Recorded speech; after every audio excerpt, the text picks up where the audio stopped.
And we are happy to say that Mr. S. Nanaban, Chairman Temasek Holding, is our patron in Singapore, and he too has been most supportive of what we do.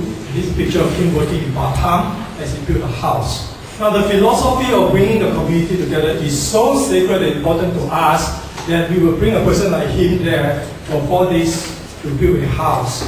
And when I did that, one of my classmates found out, and he came and gave me a scolding, and he said that, you know how much this guy made?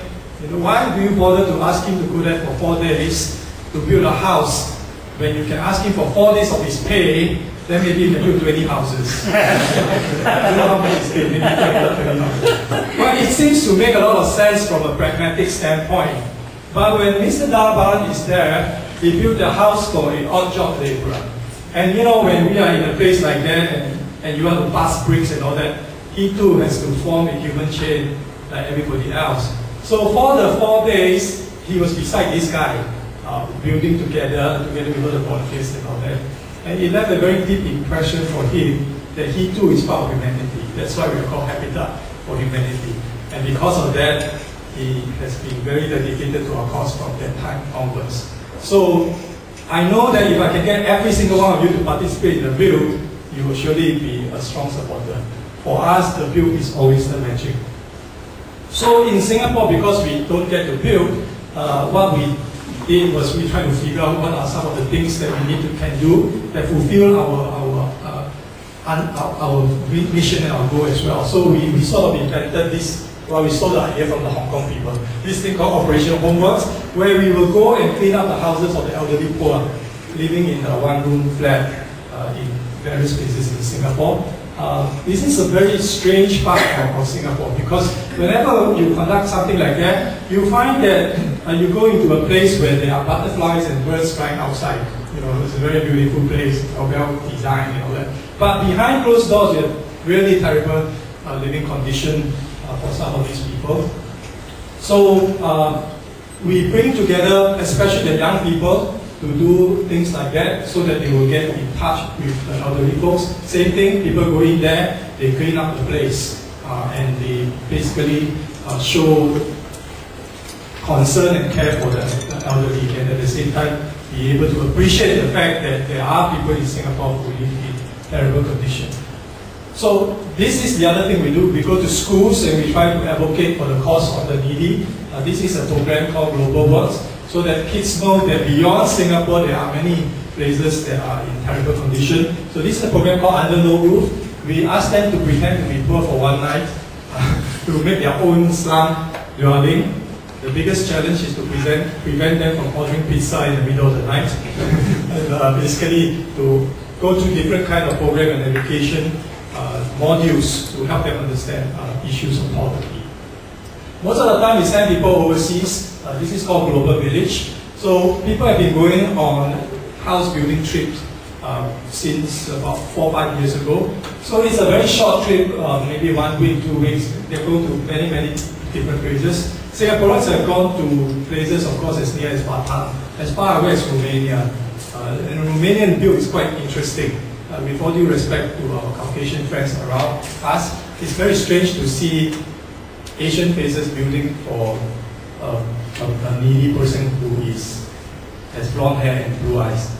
The picture looks very strange.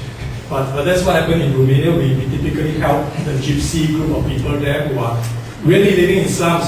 They look just like Asian slums, except that the occupants are all since out of place, because we are so used to looking at African kids or Asian kids that it's very, very strange to look at Caucasian kids living in the middle of a slum. But this is the case for Eastern European work.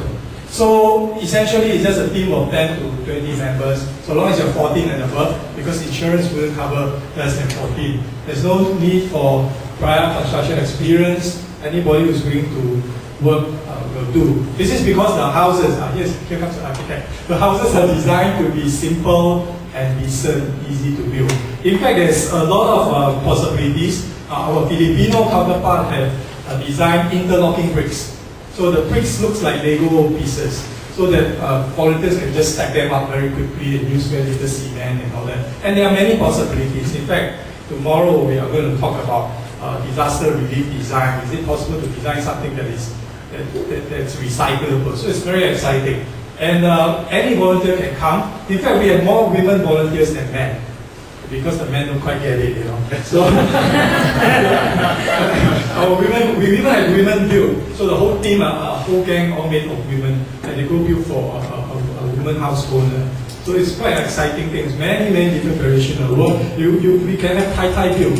You know, you get all the rich Thai to go. They stay 5-star hotel or something, and then they go there and build. And at night they come back, they summon the masseur or whatever. It's okay.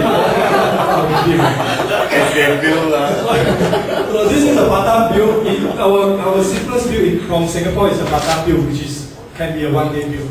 So people go there on Saturday morning, by evening they're back in Singapore, and they can like finish this break here, this group from Marriott Hotel. So after that they post with the thing, and we try to prevent them from inscribing their name on the cement.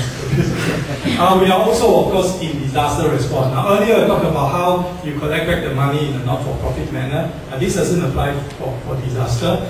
For disaster, we have been in Malabo, especially in tsunami response. Happy to say we have completed 1,700 units of houses there and supplied wells for 5 different villages. So these are the direct services. We repair, we rebuild, all kinds of different things. We retrofit the houses as well, because in a disaster there's so many different variations. In disaster response, typically you do not use as many volunteers, except those who are very solid, like we call them the first builders. These folks can sleep in tents. Sometimes when you send normal volunteers there, the first thing they do is they use the mineral water and wash their hair. It's a big problem. So you need first builder teams to do this. So we do have quite a few teams going on already. These are the houses that we built in Malabo. They are candy-colored houses. So you see candy-colored houses, then you know it's our house. Of course, we have done that in partnership with Singapore Red Cross. Happy to say that we are Singapore Red Cross, the recipient of the largest funding from Singapore Red Cross among all the NGOs for Malabo and also for Sichuan.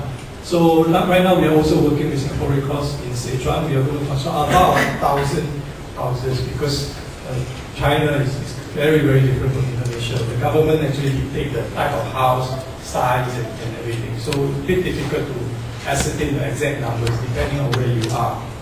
So at the end of the day, really it is about the people, community coming together, insisting that we need to involve the community instead of just saying that we show you a check and that's about it. We want people to get down to go for a build. And as I said, the build experience itself reminds us that we are part of a community and part of humanity. This is a picture of what happened in Habitat Korea.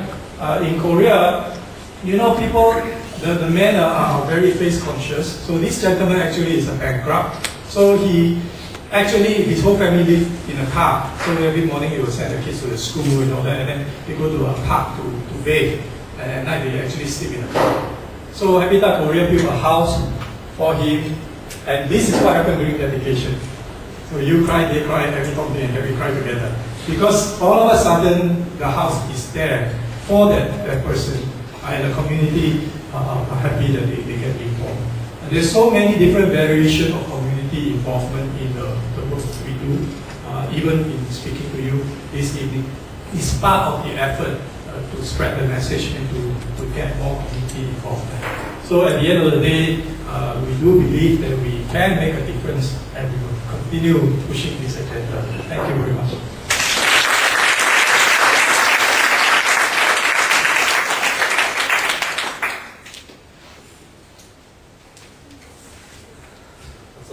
If you have any burning questions for him.